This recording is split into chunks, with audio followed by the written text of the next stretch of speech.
Ons kom kerk toe vir meer redes as wat ons sê. Ons kom vir rigting, vir ritme, vir verhoudings. Ons kom omdat iets diep binne in ons sê, ek wil die Here beter ken. Ek wil behoort. Ek wil groei. En juist daarom nooi ons jou. Kies om saam met Kerk Sonder Mure die Jesuslewe te ontdek.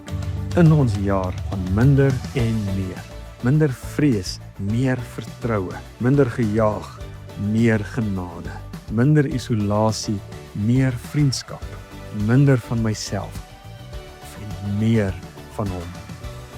2026, die jaar van minder en meer. Begin Sondag.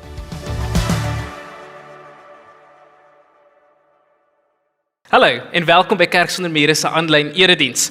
Vandag vra ons so 'n bietjie die vraag, wat is God se wil? Dalk het jy al die vraag gevra, wat is God se wil vir my in hierdie lewe? En vandag gaan ons bietjie daarby stil staan en ek hoop regtig dat dit jou so 'n bietjie gaan uitdaag. Moenie vergeet om te like en te share nie en stuur hierdie boodskap aan vir mense wat jy regtig dink die Jesus lewe op 'n nuwe manier kan ontdek en by Jesus se voete te kom. Kom ons bid saam. Hemelse Vader, dankie vir die goedheid. Here, dankie dat ons u woord kan lees, dat ons u woord het en dat ons daarin kan ontdek wat dit beteken, Here, om u te volg. Here, wat ons daarin kan ontdek, wat is u wil? Here, ons hoef nie te wonder nie en ons hoef nie te raai nie, want u gee dit vir ons so hard en duidelik. Here, seën ons in hierdie tyd, mag u ons lewens verander. Here, ons gee ons lewens vir u oor en ons sit dit in u hande. In die naam van Jesus Christus bid ons dit. Amen. Julle, dit is 'n nuwe jaar en so in die nuwe jaar is dit altyd lekker as mense so 'n bietjie van 'n reset knoppie kon gedruk het. En as jy die reset knoppie kon gedruk het hier oor die Desember vakansie, amazing, dis lekker dat jy dit kon gedoen het. En ek hoop dat jy regtig vars is in hierdie jaar. Maar so in die begin van 'n nuwe jaar, dan begin ons baie keer dinge sê dat ons gaan hierdie jaar anders doen. Ons wil hierdie jaar op 'n nuwe manier begin. Ons wil nuwe goeders straai, weet, want dit is nie great vir ons om altyd dieselfde te wees nie, om ons ou self te wees nie. So ons sê vir mekaar, ons wil hierdie jaar en in hierdie nuwe jaar goeders anders en nuut en vars doen. Maar in hierdie proses van New Year, New Me, wat ons baie keer so by mense hoor, vra ons baie keer die vraag, ek wonder wat hierdie nuwe jaar vir my gaan inhou. Ek wonder wat hierdie nuwe jaar vir my gaan inhou. En Christene, ons wat hier so sit, formuleer die vraag baie keer so, en ons sal sê, ek wonder, wat is God se wil vir my in hierdie nuwe jaar? Ek wonder, wat is God se wil vir my in hierdie nuwe jaar? En die rede hoekom ons baie keer hierdie goeters vra, is omdat ons dink oor goeters, nee, ons redeneer oor goeters, ons is so bietjie van 'n intellektuele spesie, of ek dink so, meeste van ons is, en ons hou daarvan om te redeneer, en ons redeneer goeders, want ons wil op 'n punt uitkom waar ons goeders kan uitfigure, waar ons kan probeer sin maak van die lewe, en waar ons veral probeer wil sin maak van my eie lewe. So hierdie vraag van dinge wat voorlê, die vraag oor die onbekende, dit is nogal 'n normale vraag, en dit is 'n vraag wat oukei is, en dit is, ek dink, 'n vraag wat by meeste van ons iewers in ons lewe, en ek dink baie meer gereeld as wat ons dalk wil erken, by ons sal opkom. Maar as ons hierdie vraag sal vat, en ons sal hierdie vraag opbreek tot in sy basiese vorm, dan sal ons eintlik 'n baie eenvoudige ding vra. En wat ons eintlik vra is, wat is God se wil? Dit is eintlik waarop dit neerkom. Hierdie vraag, maak nie saak hoe ons dit formuleer, die kom eintlik neer op, wat is God se wil? Dit is wat ons wil weet, né? En hoe wonderlik sal dit nie wees as ons dit kan weet nie, as ons net kan weet wat God se wil is vir my. So dit is dan nou die tema vir vanoggend, wat is God se wil vir my in hierdie nuwe jaar? Nou ek gaan vir ons later Johannes 6 lees, as jy dalk jou Bybel hierso het, kan jy dit so lank begin soek, of jy jou foon hierso het, maar gaan eers nou daarby uitkom, so jy kan so lank jou Bybel regkry. In 2009 het Nicholas Epley 'n studie gedoen oor mense se verstaan van die wil van God. Nou, hy het nogal 'n baie interessante ding ontdek. Hy noem dat in hierdie studie wat hy gedoen het, dat die studie wys uit dat mense se siening van wat hulle dink die wil van God is, baie sterk met hulle eie sienings belyn. Met ander woorde, mense dink dat die manier oor hoe hulle oor iets voel of die manier hoe hulle iets sien is ook die manier hoe God daaroor dink of die manier hoe God daaroor voel. En dan nou, wat hy ook agtergekom het in hierdie studie is, hy sê, wanneer my siening dan nou van hierdie goeders verander, soos byvoorbeeld egskeiding, dalk het jy gedink, jy weet, nee, egskeiding is oké, dis oké om dit te doen, en dan gebeur daar iets in jou lewe, en sê jy soos, nee, dis die slegste ding ooit wat jy in jou lewe kan doen. Nou, wanneer dit gebeur, wanneer ons siening baie keer oor iets verander, sê hy, dan verander ons verstaan van die wil van God ook teenoorkomstig, nee, so in ander woorde, dit wat ons verstaan, shape nogal hoe ons God se wil verstaan. So in kort, ons projekteer ons idees en ons waardes baie keer op wat ons dink die wil van God is. En so vorm ons eie prentjie van wat ons dink dit is.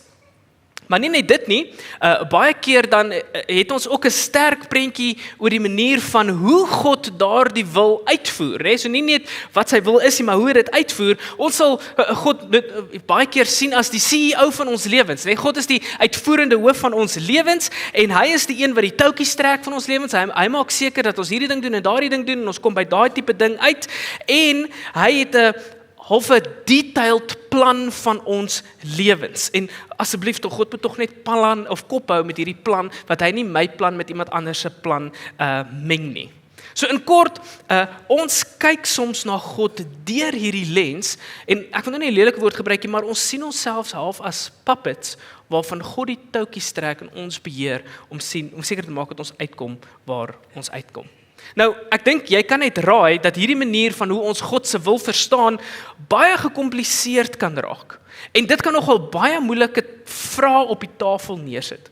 Want as God die touwtjies trek van my lewe, en as God die een is wat my lewe bestuur, en as God die een is wat my lewe in 'n rigting instuur, hoekom is dit dan so dat daar slegte goeders met my lewe gebeur, of dat my lewe hard is, en dat dit moeilik is, en dat daar goed is wat ek nie kan verstaan nie?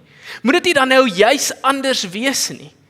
Moet dit nie juis anders wees as dit dan nou waar is nie? Maar nie net dit nie, daar kom ook ander meer ingewikkelde vrae of ander ingewikkelde vrae wat ons baie keer nooit die antwoord voorop het nie. Wanneer ons God se wil so verstaan, dan word dit so complicated. Daar vrae in ons lewe kan opkom soos, gaan ek hierdie jaar die persoon ontmoet wat ek uiteindelik mee kan trou? Nee, gaan ek uiteindelik hierdie jaar daardie werk kry wat ek nou al so lank voor gebid het? Gaan dit uiteindelik in my skoot val hierdie jaar? Of dalk kom ons by 'n plek waar ons ander vrae vra soos, "Sjoe, moet ek hierdie jaar skei? Moet ek dalk my huis verkoop en Kaap toe trek want hulle sê dis beter? Is hierdie dalk die jaar waar ek uit hierdie slegte habits van my gaan uitkom en waar ek dit uiteindelik gaan los?"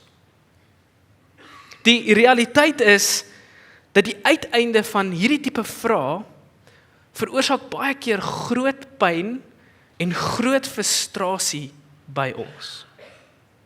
Dit gebeur wanneer ons God se plan deur ons eie lens wil verstaan, van hoe ons dinge sien. En dan wanneer ons dit doen, dan trap ons baie keer in hierdie gat, wat die Engels sal sê, daar's 'n mismatch tussen wat ek dink God se wil is vir my lewe, en wat die realiteit is van hoe my lewe uitspeel. En wanneer daar die mismatch is daar die ongelooflike frustrasie en pyn en seer wat ek moet deurgaan.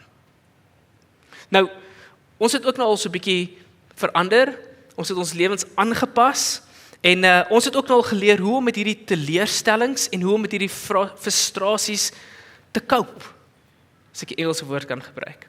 Maar eintlik op 'n baie oppervlakkige en op baie kunsmatige manier.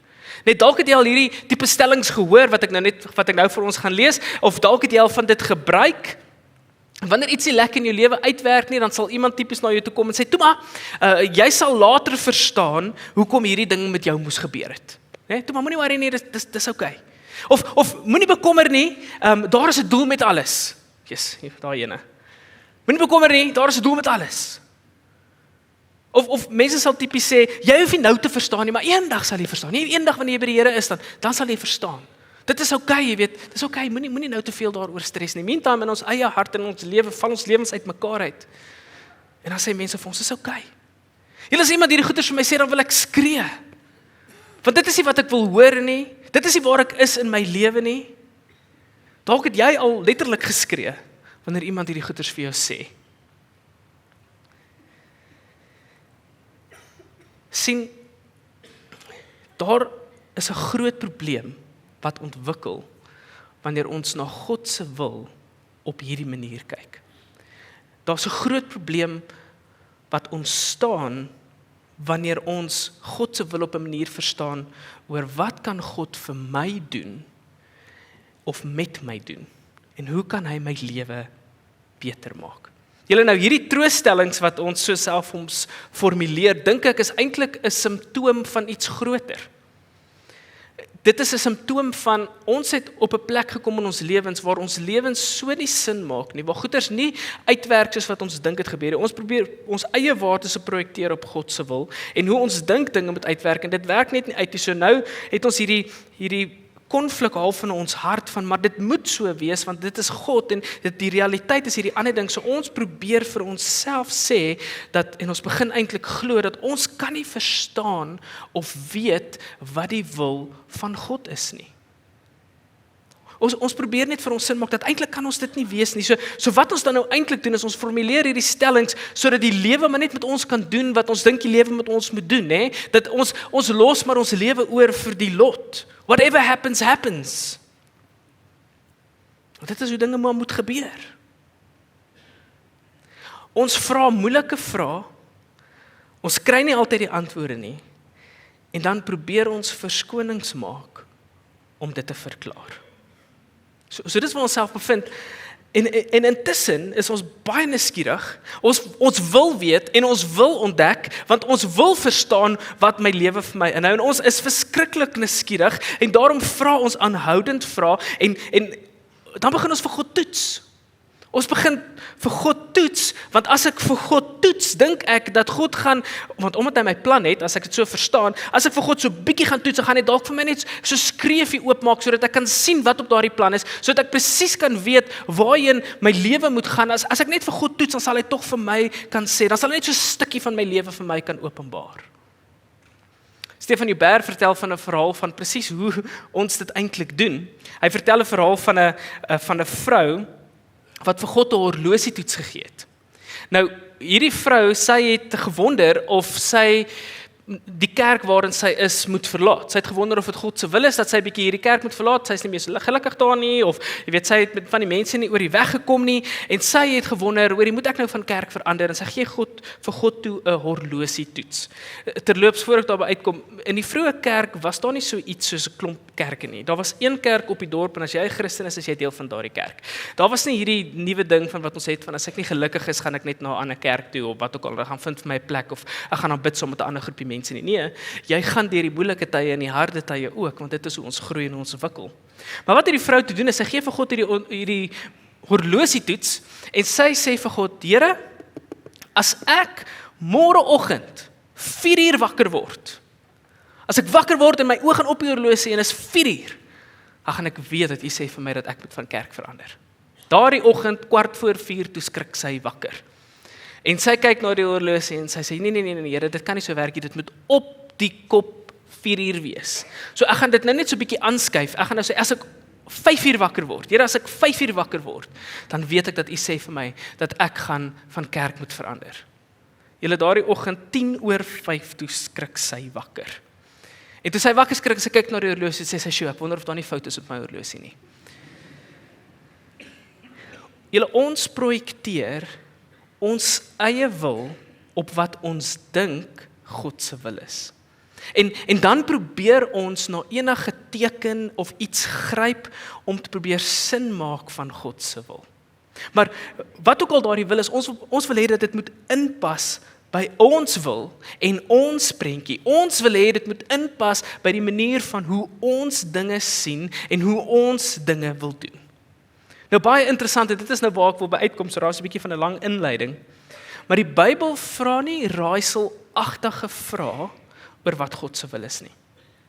Die Bybel sê dit eintlik baie duidelik en baie eenvoudig. En as jy dit lees, sal jy verstaan dat wat God se wil is vir ons en wat God se wil is vir die wêreld. So kom ons lees wat Jesus sê is die wil van God in Johannes 6 vers 38 tot 40. Johannes 6 vers 38 tot 40. Dis Jesus wat aan die woord is hier. En hy sê die volgende, hy sê ek het van die hemel afgekom, nie om my wil uit te voer nie, maar die wil van hom wat my gestuur het. Dit is die wil van hom wat my gestuur het. Dat ek van die wat hy my gegee het, hoofletter hy, nie 'n enkele een verlore sal laat gaan nie, maar elkeen wat op die laaste dag sal laat opstaan. Dit is die wil van my Vader, dat elkeen wat die Seun sien en in hom glo, die ewige lewe besit. En ek sal hom op die laaste dag opwek. Ek wil weer daai laaste stukkie sê. Dit is die wil van my Vader, dat elkeen wat die Seun sien en in hom glo, die ewige lewe besit. En ek sal hom op die laaste dag opwek. Jesus sê, hy het gekom om wat te doen? Om die wil van God uit te voer. En wat is daardie wil? Om mense te kom red van 'n ewigheid sonder hom. Sy wil is om mense terug te bring in verhouding met God.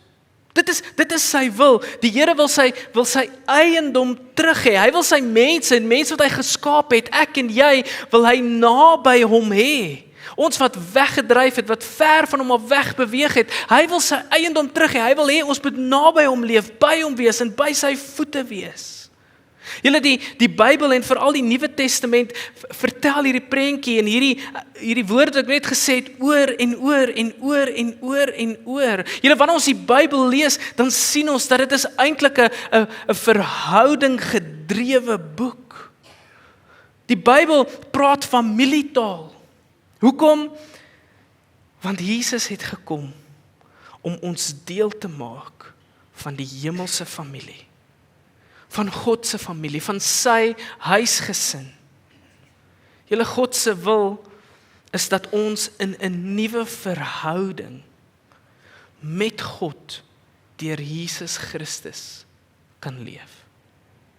Julle, ek weet nie of jy al die Bybel gelees het, Ou en Nuwe Testament, en op 'n stadium so de mekaar geword het nie, maar as jy vir 'n oomblik net sal terugstaan, as jy net so 'n bietjie afstand sal gee en die groot prentjie van die Bybel sal sien, wanneer jy na die Ou en die Nuwe Testament, dan sal ons dit eintlik in een sin sou kan opsom. Dit vertel 'n verhaal van God wat mense geskep het om 'n verhouding met hom te wees. Mense wat dit nie reg kry nie. Wat uit hulle eie uit probeer om goeders reg en goed te doen. Maar hulle kry dit nie reg nie en hulle fail miserably. En dan kom hierdie God om hulle te red en hulle deel te maak. En hy kom om dit self te doen. En hy gee homself sodat ons in verhouding met hom kan staan. Dis die groot prentjie. Dit is die punt. Dit is waar ons kan gaan, waar dit gaan. Maar let nogal op julle dat Jesus speel 'n baie sentrale rol in God se wil. Daar is iets baie spesiaal aan Jesus terloops as jy gewonder het. Daar is iets baie spesiaal aan Jesus.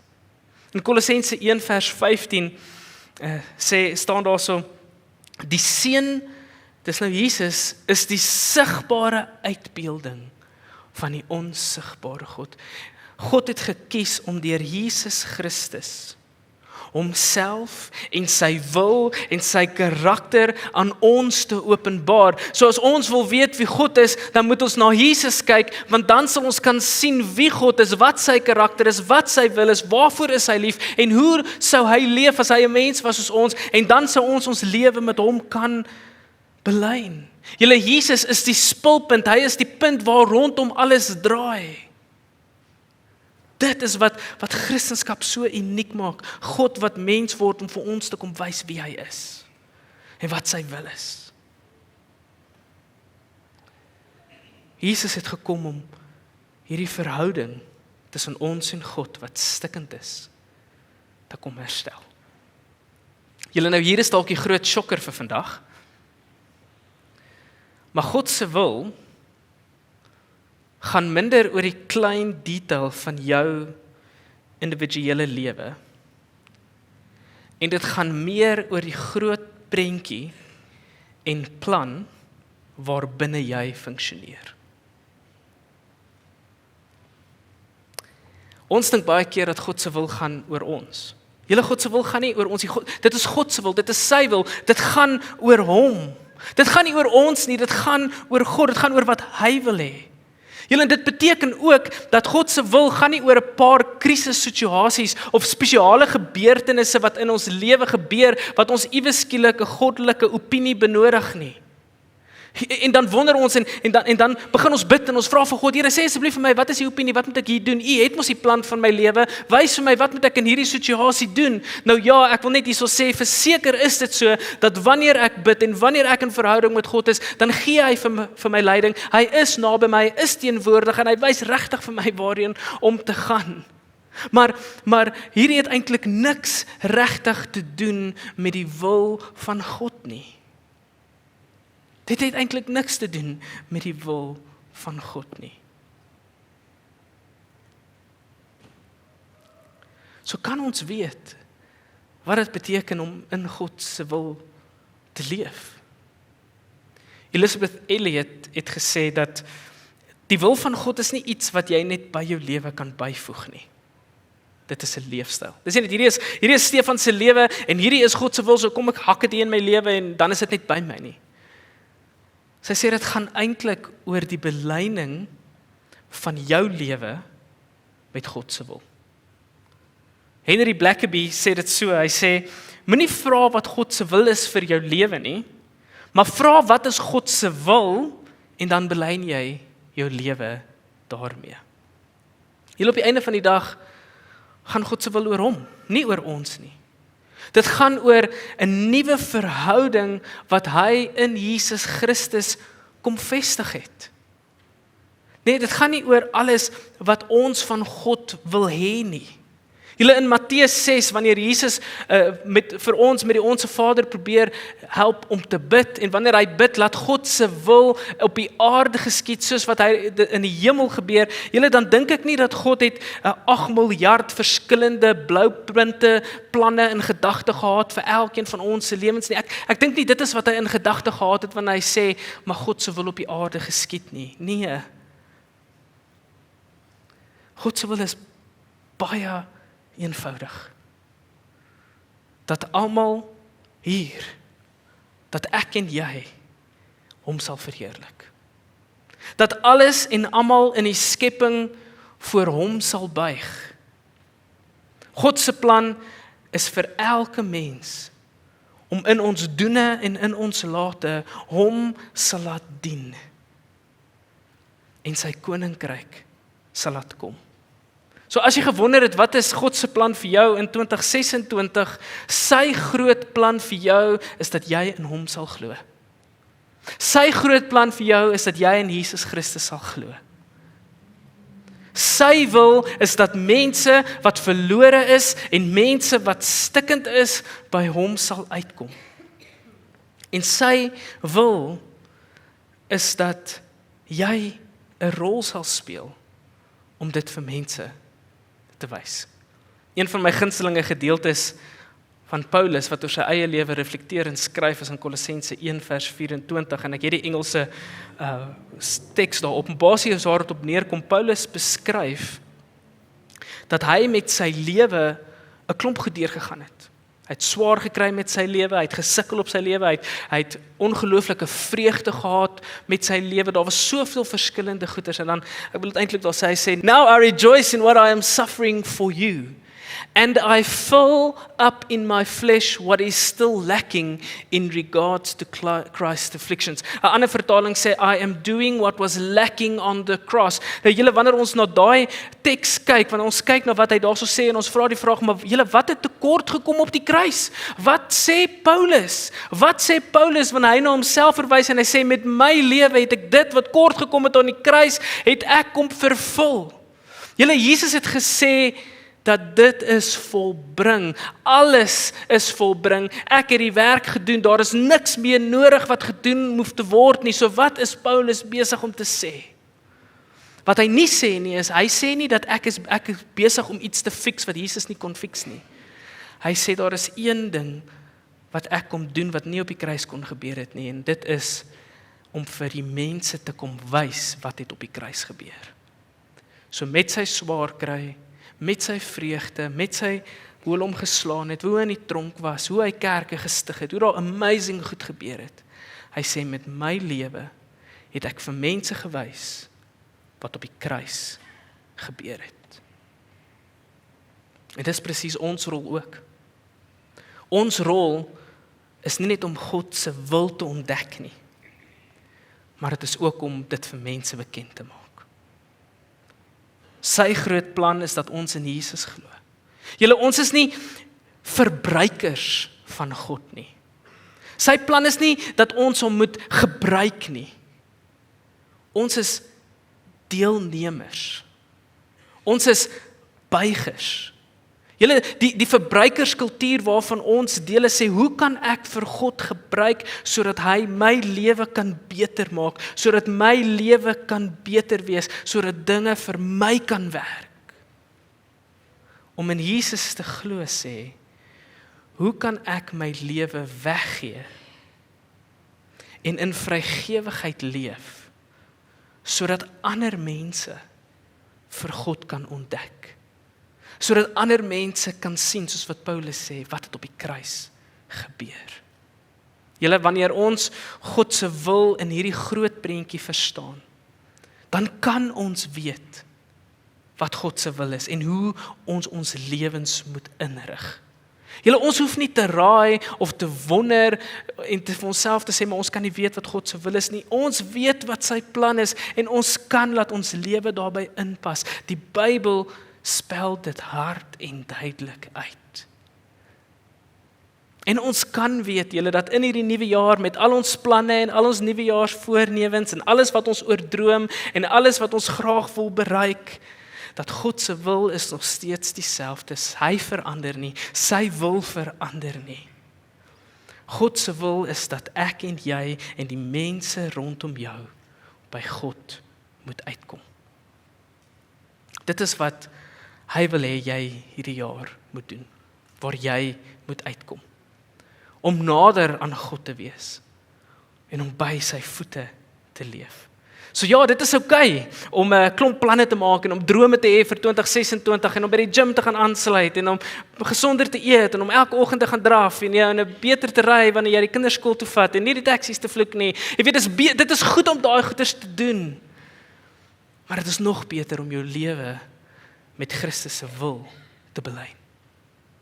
Dit is nog beter om by te dra tot hierdie groot prentjie van God se wil in die wêreld.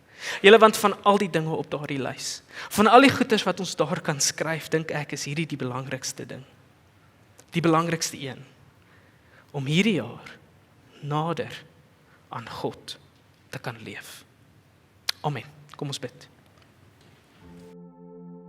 Here, dankie dat U ons in die woord kom wys presies wie en wat U is. Here, ons hoef nie te wonder, draai, klomp goeders te doen om net te probeer uitvind wie U is nie. Dit is wat so ongelooflik is, Here, van U. Here, dat U gee alles vir ons wat ons nodig het om in U te kan glo. U gee alles vir ons wat ons nodig het om te kan weet wie U is.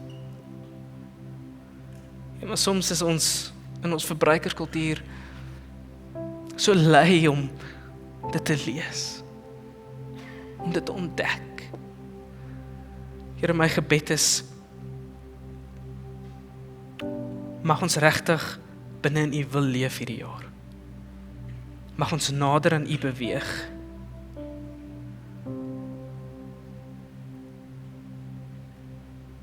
Here, mag ons by U voete kom sit. Here, mag ons ontdek wat dit beteken as Jesus die middelpunt is van my lewe. En wanneer ek na Jesus kyk, dan sien ek wat U karakter is, wat U wil is, en Here, wat Jesus die voorbeeld is van hoe ek my eie lewe moet inrig, hoe ek met mense moet werk, wat ek moet sê, hoe ek dit moet doen.